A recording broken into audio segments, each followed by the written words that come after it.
Hello friend, good morning. सुबह का सभी को नमस्कार। आज हम देखेंगे जो लेक्चर वो होगा भारतीय संविधान से रिलेटेड, जो यूपी ट्रिपल एससी में सिलेबस दिया गया है उसके अनुसार। तो उसमें जो सिलेबस दिया गया है उसमें पहला टॉपिक दिया गया है आप लोगों को भारतीय संविधान की प्रमुख विशेषताएं। ठीक, तो इसके बारे में हम देखेंगे। तो चलिए स्टार्ट करते हैं कि भारतीय संविधान की कौन कौन सी विशेषताएं देखने को आपको मिलेंगी।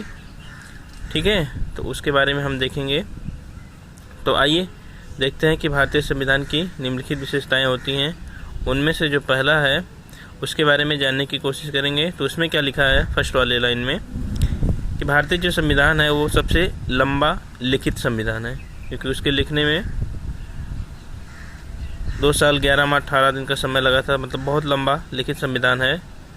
और जो संविधान होता है वो 2 प्रकार से, एक अलिखित संविधान, एक लिखित संविधान होता है। जिसमें से जो लिखित संविधान है वो भारत, यूएसए, इन सब में लिखित संविधान आपको देखने को मिलेगा। जिसमें सबसे लंबा जो संविधान लिखित संविधान यदि कहा जाए तो वो भारत का है। इसके आगे देखते हैं अलिखित संविधान में। तो अलिखित संविधान जैसे ब्रिटेन का है। ब्रिटेन में कोई लिखित संविधान नहीं है, जब जैसे मन तैसे संशोधन कर दिया जाता है ब्रिटेन में, तो आम बात है। अब मूल रूप से देखते हैं कि भारतीय संविधान में क्या थे शुरुआत में। तो स्टार्टिंग में और अभी भी तो भारतीय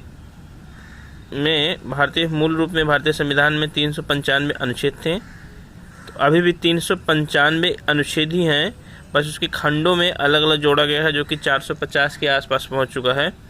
और भाग जो थे उस समय तो 22 थे मूल संविधान में, और मूल संविधान में अनुसूचियों की संख्या जो थी वो 8 थी, और वर्तमान में उसकी संख्या हो गई है इस समय कितना, 12। ठीक, तो ये फर्स्ट विशेषता है कि भारत का संविधान जो है वो सबसे लंबा लिखित संविधान है। ठीक, अब आगे देखते हैं दूसरा पॉइंट क्या कहता है कि भारतीय संविधान जो है वो क्या है, विभिन्न स्रोतों से विहित है। यानी कि भारतीय संविधान जो लिखा गया है वो विभिन्न देशों के स्रोतों से प्रेरित है। मतलब विभिन्न देशों के स्रोतों से उसको छान कर निकाला गया है, जो कि डॉक्टर भीमराव अंबेडकर जी कहते हैं। BR अंबेडकर जी का कहना है कि भारतीय संविधान जो बनाया गया है वो विभिन्न देशों के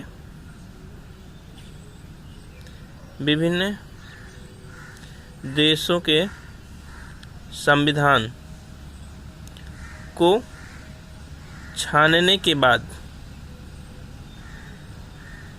बनाया गया है। ठीक, तो उनका ये कहना है कि हमारा जो संविधान है, हमारे देश का जो संविधान है वो विभिन्न देशों के संविधान को छानने के बाद बनाया गया है। और जो भारतीय संविधान है उसका अधिकांश हिस्सा जो है वो 1935 के अधिनियम से लिया गया है। ठीक, आधा से ज़्यादा हिस्सा जो है वो हमारे 1935 के अधिनियम से लिया गया है, और जो बचे हैं वो विभिन्न देशों के संविधान को छानने के बाद जो मिला है उससे प्रेरित किया गया है। ठीक, तो ये सेकेंड उसका विशेषता है कि विभिन्न स्रोतों से विहित है। ठीक, अब थर्ड देखते हैं इसी क्रम में। तो थर्ड क्या कहा गया है थर्ड में कहा गया है कि नम्यता एवं भारतीय संविधान में नम्यता एवं अनम्यता से का समन्वय है। मतलब अनम्यता का मतलब क्या होता है, कठोरता, मतलब कठोर। तो इसका क्या मतलब, संविधान के संशोधन के लिए विशेष प्रक्रिया की आवश्यकता है। ठीक, कठोर का मतलब उसमें संशोधन के लिए विशेष प्रक्रिया की आवश्यकता है, जैसे अमेरिका का संविधान है, यूएसए का। ठीक, और नम्यता का क्या मतलब है, लचीलापन, नम्य, सरलता। तो मतलब सरल प्रक्रिया संशोधन में, जैसे ब्रिटेन का संविधान। अब हमारे भारत का संविधान कैसा है तो उसके बारे में देखते हैं। तो हमारे भारत का जो संविधान है उसके बारे में देखा जाए तो भारत दोनों का मिला जुला रूप है। मतलब ना तो ज़्यादा कठोर है और ना तो ज़्यादा सरल है। ठीक, इसको कैसे समझते हैं, तो आइए एग्जाम्पल देखते हैं इसका संशोधन की प्रक्रिया भारत में क्या है। तो भारत में संशोधन 3 तरीके से किया जाता है। एक संविधान संशोधन आर्टिकल 368 की तरफ, दूसरा है विशेष बहुमत 2/3 से, और तीसरा है साधारण बहुमत। तो साधारण बहुमत में आसानी से किया जा सकता है, आर्टिकल 368 में संशोधन करके किया जाता है, विशेष बहुमत में भी किया जाता है। तो इसीलिए भारत का संविधान जो है ना तो ज़्यादा कठोर है और सरलता के लिए साधारण है, तो इसलिए ना तो ज़्यादा सरल है। ठीक, तो ये हुआ भारतीय संविधान का थर्ड विषय। आगे क्या कहा गया है तो इसको देखते हैं। तो आगे चौथा जो पॉइंट है वो कहा गया है कि एकात्मकता की ओर झुकाव के साथ संघीय व्यवस्था। ठीक, तो ये फोर्थ पॉइंट है विशेषता में। तो संघीय लक्षण क्या है भारतीय संविधान के, तो उसको देखते हैं। तो उसमें पहला पॉइंट है क्या कहा गया है कि दोहरी सरकारें हैं, मतलब केंद्र सरकार प्लस राज्य सरकार। ठीक, ये हो गया। दूसरा पॉइंट क्या है, शक्तियों का विभाजन।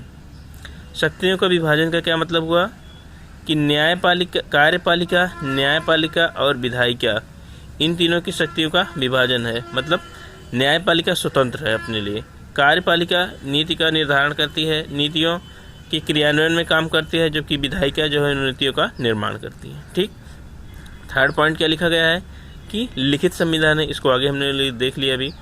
फोर्थ पॉइंट कह रहा है कि संविधान की सर्वोच्चता, मतलब भारतीय जो संविधान है वो सबसे ज़्यादा सर्वोच्च है। भारत में यदि कोई सर्वोच्च है तो वो भारतीय संविधान है सबसे ऊपर। ठीक, और पांचवा पॉइंट क्या लिखा है, संविधान की कठोरता, ये तो देख लिया हमने। स्वतंत्र न्यायपालिका, ये भी देखा अभी ने कि स्वतंत्र न्यायपालिका है भारत में। ठीक, और द्विसदनीयता है, मतलब लोकसभा और राज्यसभा। ठीक, अब एकात्मकता के लक्षण देखते हैं अगर इसी क्रम में। तो आइए देखते हैं उसके लक्षण क्या क्या हैं। तो एकात्मकता के लक्षण में देखा जाए तो एक सशक्त केंद्र है, मतलब केंद्र सरकारें जो हैं वो ज़्यादा सशक्त हैं, क्योंकि अनुसूची 7 में जो अनुसूचियाँ दी गई हैं तो उसमें से केंद्र सरकार को ज़्यादा शक्ति प्रदान की गई है।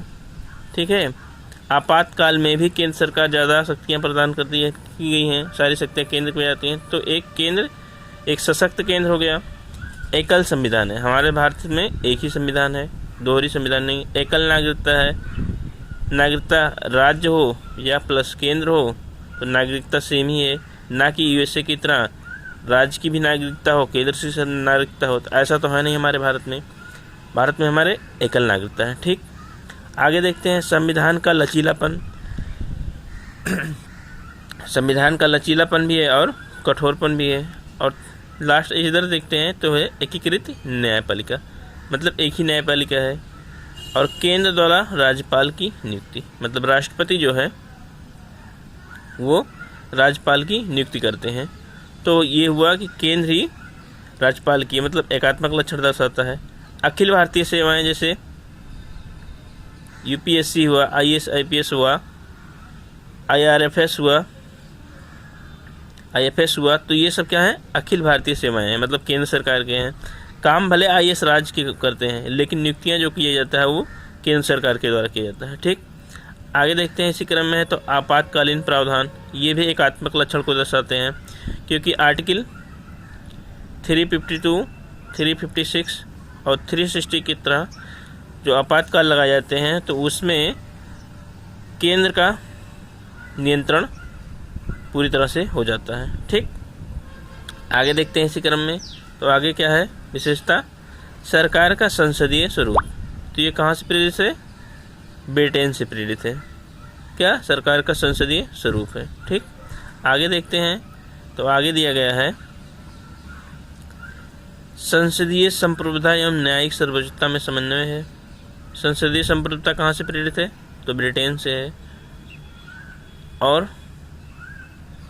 लेकिन ब्रिटेन की तरह भारतीय संविधान जो है वो, भारतीय संसद जो है वो संप्रभु नहीं, अपने मन से जो इच्छा करे वो नहीं, इसकी समीक्षा की जा सकती है न्यायपालिका के द्वारा। यदि उचित है तो ठीक है, नहीं तो फिर निरस्त कर दिया जाएगा। अब देखते हैं न्यायिक सर्वोच्चता। तो न्यायिक सर्वोच्चता कहाँ से प्रेरित है, यूएसए से प्रेरित है। तो जो जुडिशियल रिव्यू है, न्यायिक समीक्षा है, वो जो शक्तियाँ हैं लेकिन यूएसए की ज़्यादा हैं, किससे, भारत से। ठीक है, आगे देखते हैं इसी क्रम में। आगे दिया गया है कि मौलिक अधिकार, ये भी एक विशेषता है। मौलिक अधिकार को भाग 3 में रखा गया है, आर्टिकल 12 से 15 में। इसको हम अलग से देखेंगे, अच्छे से देखेंगे, ठीक है। तो ये भी विशेषता में देख लेते हैं। इसके बाद दिया गया है DPSP, जो कि आयरलैंड से प्रेरित है, नीति निर्देशक तत्व हैं, इसको भी डिटेल से देखेंगे। आगे है विशेषता मौलिक कर्तव्य। मौलिक कर्तव्य को दिया गया है, रूस से लिया गया है। स्वर्ण सिंह समिति पे मौलिक कर्तव्य को जोड़ा गया था 1975 में, तो इसको भी डिटेल से देखेंगे, ये भी एक विशेषता है। आगे देखते हैं, एक धर्मनिरपेक्ष राज्य, भारतीय संविधान में कोई किसी को, सभी के लिए धर्म एक है। न्यायपालिका में धर्म की कोई विविधता नहीं है, सभी के धर्म समान है, ठीक है।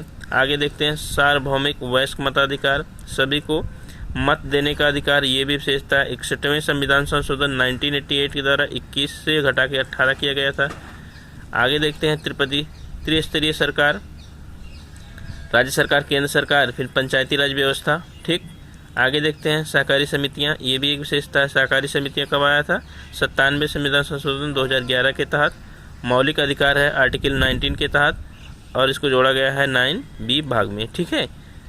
तो ये रहा पूरा भारतीय संविधान की प्रमुख विशेषताएं। यदि आपको ये लेक्चर अच्छा लगता है तो आप प्लीज़ सब्सक्राइब करें, शेयर करें, लाइक करें, कमेंट करें। ये रही हैं भारतीय संविधान की प्रमुख विशेषताएं। अब इसके आगे कल कंटिन्यू करेंगे।